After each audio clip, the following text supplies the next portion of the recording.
Hi, this is Eric with the Fuze magazine, and today we're speaking with Paul from Get the Let Out. How you doing today? Hi, Eric. I'm doing great. Great. And you guys got a big show coming up this week. Did you want to tell us about, where the show's going to be and what we can expect? Sure, that would be this Friday, August 14th. Get the Lad Out will be performing at the Saranac, I guess the FX Matt Brewing Company in Utica, New York. A lot of people very excited for the show. I know they do a bunch of different concerts during the summer concert series, but this is going to be the Zeppelin concert of the summer concert series. So there's a lot of people excited about it, people coming from all over tri-state area. And so, yeah, we're looking forward to it. Show starts at, I think, 8 o'clock, so you want to get there early so you can park and have a couple beers, That's always a favorite thing to do here in Utica. And I just want to get right into a couple of questions with you. And the first one, can you tell us a little bit about yourselves and how the band came together? Sure. I've been in the music business probably for 30 years now, so I'm dating myself. But the band came together because our lead singer, Paul Sinclair, and I had a monthly show that we were doing local here outside of Philadelphia, Pennsylvania, where we would play Led Zeppelin songs and Aerosmith songs. And it became so popular that it was basically standing room only every month. And it kind of morphed into a Zeppelin tribute band with some other local musicians. And before too long, we were playing theaters and national concert venues. And it just got more and more popular because of our approach to playing Led Zeppelin's recorded music like it was on the record, only live in concert on the big concert stage. And it ended up that we got a national booking agent, and now we're playing from the East Coast to West Coast, north, south, all points in between. Oh, that sounds awesome. Now, just for some of the listeners or viewers of the Fuse magazine, how did you guys come up with the name Get the Let Out, the band name? Where did that come from, and what was the decision-making process behind it? Well, we had gone over a bunch of different names because most often tribute bands choose a name of a song, and so we had discussed different song names, but a lot of them have been done already. So it was our drummer at the time had said, well, what about Get the Let Out? And, because that's basically what we're doing. We're getting the lead out, the Led Zeppelin. And it's also the name of a radio program that had been discontinued, which is now syndicated again.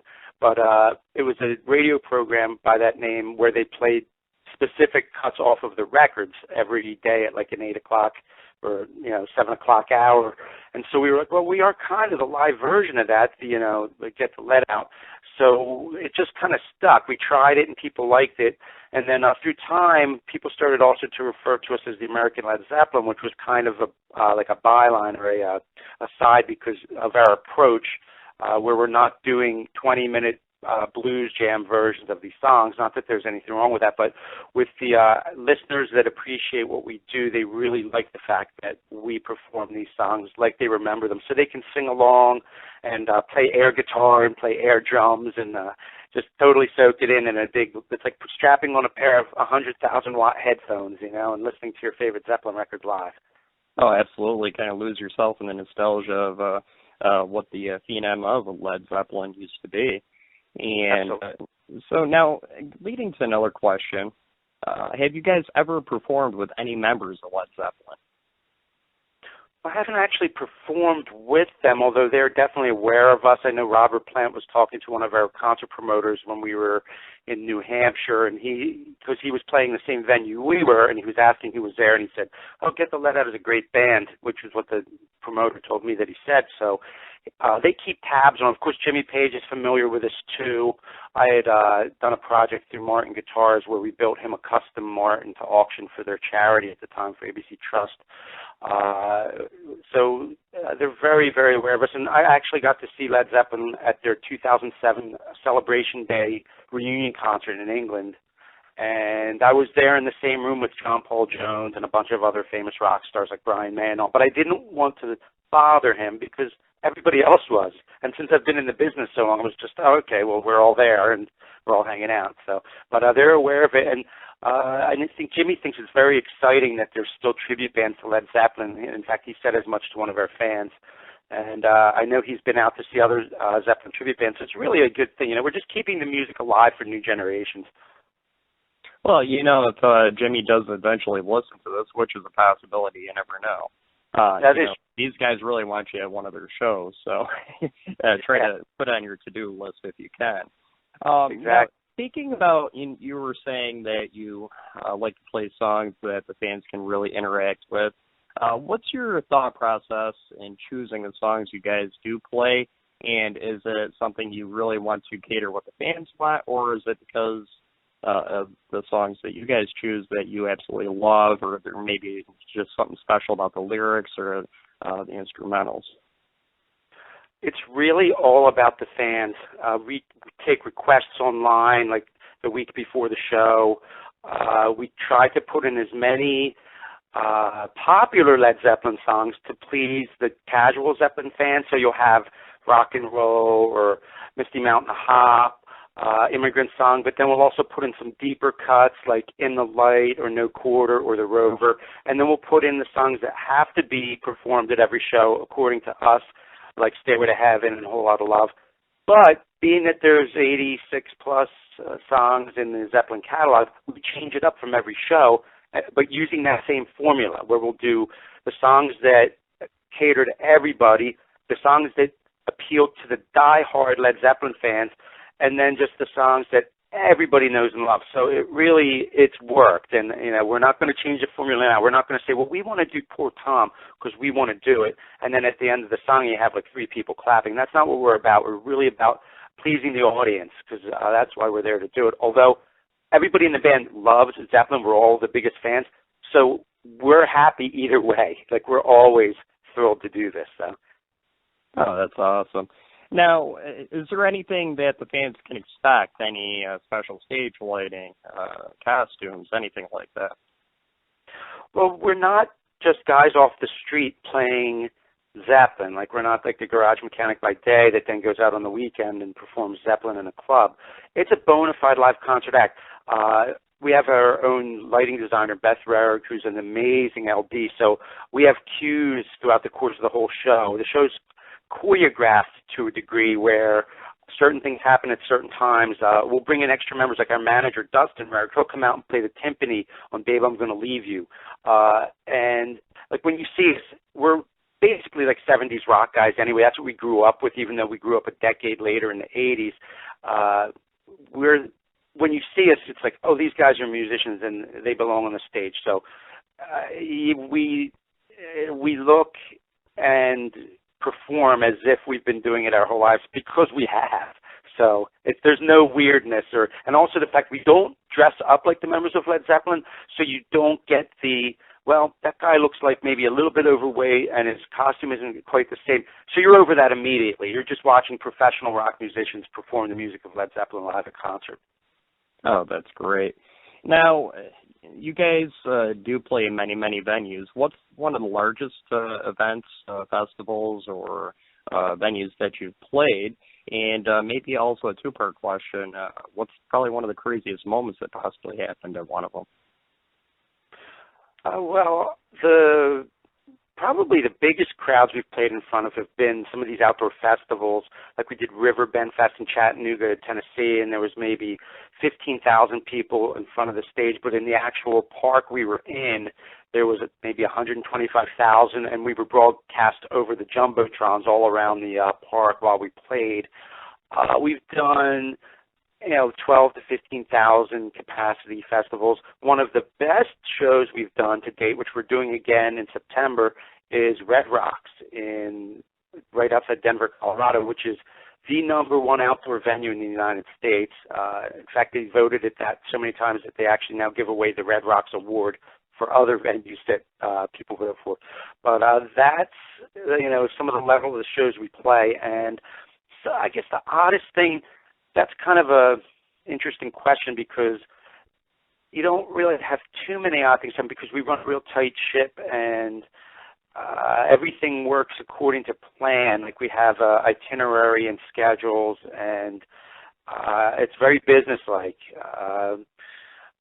I'd have to think about that one. I know it sounds boring, but I mean, one of the most, and a lot of times something like that, can fall to maybe something backstage, like with the promoters or, maybe stagehands or whatever it might be. It doesn't always have to be the fans as well, because as much as the band's always right on point, the rest of the logistics sometimes aren't.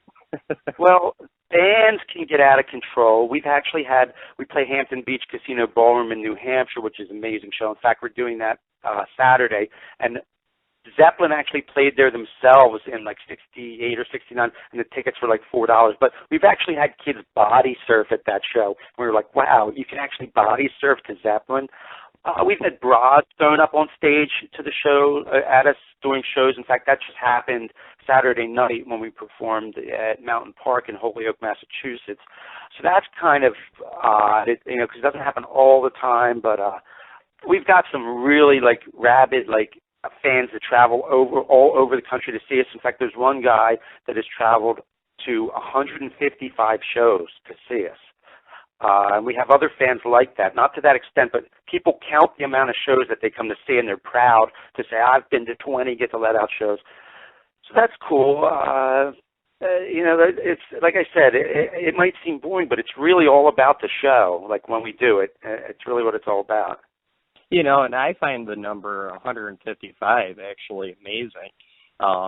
Sometimes we're lucky to get 5 people out at a local venue to see a local original band sometimes. To somebody actually to follow a tribute band for that many shows is very, very impressive. And, ladies, when you do listen to this, they definitely aren't shy about receiving bras on the stage. So now, hopefully we'll be down there to snap some pictures of you guys, and we're definitely looking forward to having you in Utica. And Matt's Brewery, if you haven't been there yet, it's an impressive stage. It holds a few thousand people, so we definitely want to, help the brewery out and try to get that packed. And, keeping live music in a stage format in Utica is a very, very crucial, important thing. We do have Utica Music and Arts Fest coming up. There's 100 bands performing in 2 days. They will be coming up at the beginning of September, and the 11th and 12th, and there's 11 venues in Utica that are supporting Utica Music Fest, and that's something we're very proud of. It's their 8th year running. Now, do you have any closing thoughts before we finish up today? I would like to comment on what you just stated, in that you're all very, very lucky to have that support for the arts in your community, and you should definitely do whatever it takes to get out to these events, not just ours, but all the other ones like you mentioned and the Arts Festival, because that's really what makes a community lively and vibrant, is that you have that going on. And you wouldn't really realize it and miss it until it's gone, and then you would really miss it. You know what I mean? So you really have to support the arts and concerts like the one we're doing, and anything you can do to keep the local musicians performing and playing, because that's what makes life fun, really, at the end of the day. And that's really what it's all about. You want to get done your work, you want to blow up some steam, go see a live show. Have a couple cold ones, get some food, chill out with friends, and the rest is history and a great memory. Absolutely. And when you're definitely at the brewery, make sure you do take a tour and check out their brews. It's amazing beer. It's actually brewed right here in Utica, and it's actually distributed across the country, which is amazing as well. So I do thank you for taking time to sit down with the Fuze magazine. My name's Eric Hall with the Four Horsemen Media Group, and you have a wonderful afternoon, sir. You too, Eric. And we really love Saranac beer. We already have bought it, and it's fantastic. So we're very excited and thrilled to be there, and we will see you on Friday. That's awesome. You guys have a wonderful week. You too. Thanks, Eric. Thank you. Bye.